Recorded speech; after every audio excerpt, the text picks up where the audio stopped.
Okay, so we're starting Unit 1. This is an introduction to solutions. This should be somewhat familiar to you. Most of this is going to be review to start off this unit. So just a little reminder about solutions. Solutions are homogeneous mixtures. You have a gas, a solid, or liquid that is dissolved and evenly mixed with water.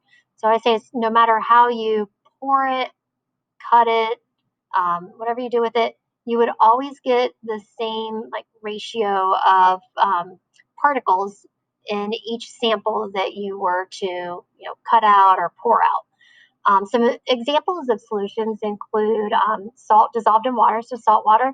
Vinegar is a solution. It's acetic acid that's been dissolved in water.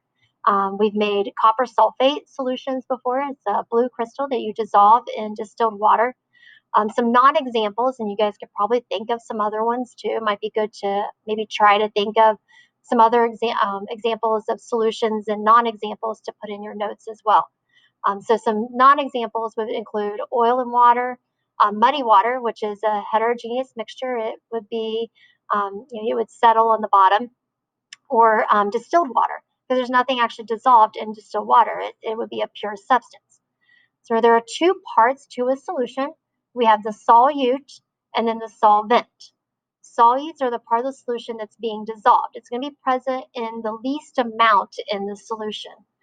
The solvent is the part of the solution that is doing the dissolving and is in the greatest amount. So we're going to put a little diagram in here. Let me grab a pen real quick. So we're going to put a particle diagram in here that shows a homogeneous mixture of solutions. I'm going to draw a little beaker, kind of, and I'm going to give myself a water line. And I'm going to just evenly space out some little particles here. So it shows no matter how I was to pour this, I would get the same ratio of little tiny particles that would pour out. So these particles are evenly spread out in the solution. So most of the solutions we work with are aqueous solutions, especially in the course that we're in right now. So aqueous solutions are formed when you have a solute that's dissolved in water. Remember, we use that symbol AQ. Almost all biological reactions occur in aqueous solutions because that is the solvent in our cells. Many inorganic reactions also occur in water as well. Pause this real quick. Okay, so now we're at the bottom of the page on how do solutions form. So, the way that solutions form is a process called dissolution. And there's kind of we kind of break it up into 3 steps. Not exactly like 1, 2, 3. You kind of have all these things happening at the same time, but there's kind of like 3 things that have to happen. First, you have to have separation of solvent particles. So, for example, if water is a solvent, you have a little beaker of water here, and I've already drawn in very roughly some water molecules. So one thing is energy has to be absorbed to get these water molecules to, some of them are going out of the beaker, spread out. Okay, so energy is going to be absorbed so that those water molecules spread out. You also have, I'm going to do this over here. I'm going to put little like plus signs for my solute particles. So like if I start with a solid, just throw in the beaker here so it's all tightly packed together.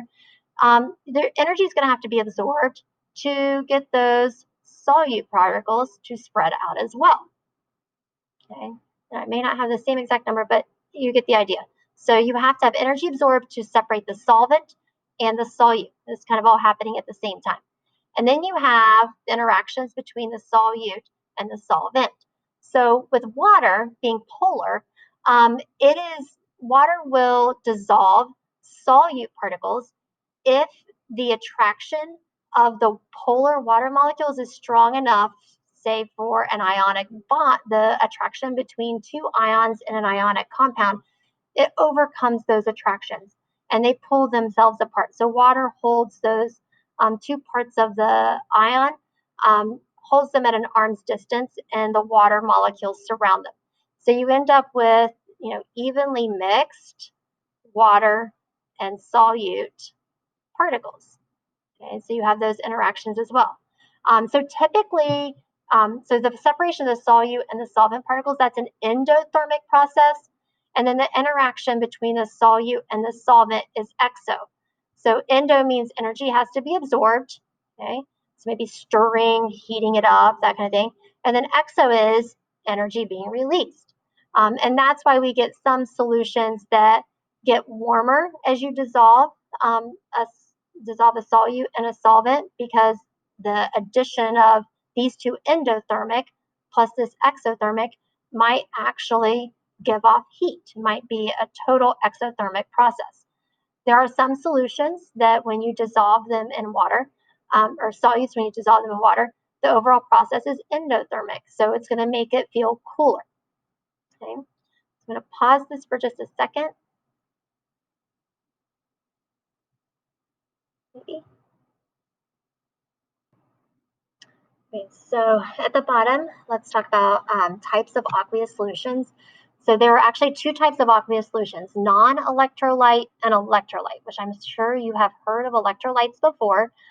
They are the salts that are dissolved in sports drinks like Gatorade or Powerade that help chemical reactions take place in our cells. So non-electrolyte solutions are solutes that do not dissociate into ions when in solution.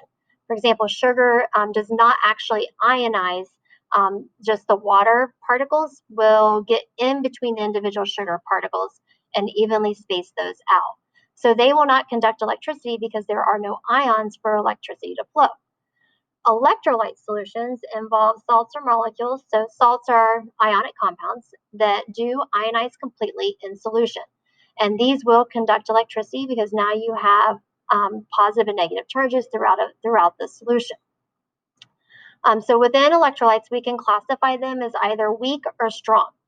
Weak electrolytes are those electrolyte solutions in which the solutes are not going to completely dissociate or ionize. So they don't produce as many ions in solution, so they don't conduct electricity as well. So you're going to have some particles that are staying together as an ionic compound and others that will dissociate, and it'll just kind of go back and forth that way in the solution.